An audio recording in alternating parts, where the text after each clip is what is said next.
We'll guide you through how to restart a frozen iPhone. If you find this useful, then consider subscribing and liking the video. So you found your iPhone has gone unfrozen. It may have gone unfrozen on the home screen, the lock screen, or within an app. It doesn't matter where. We're going to guide you through how you can go about fixing it and resolving it.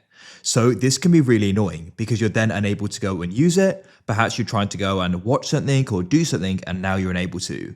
And you'll be thinking you have to go and wait for it to run out of battery, for it to go and shut down to go and solve this. But don't worry, we can actually go and perform something called a forced restart. And essentially we can go and restart it with a button shortcut and a combination. You do not need to go and use a screen, do not worry.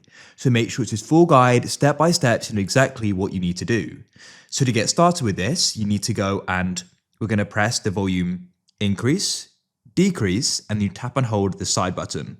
That all needs to be done quickly and consecutively. Just press volume increase, decrease, and then tap and hold the side button.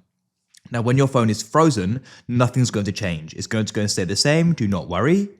So if it stays the same, just keep it held down. Shortly, it should go black like so, and you keep that button held down. You only need to go and release it when I say so, which is when you see the Apple icon. This means the phone is now starting again. It's turning back on.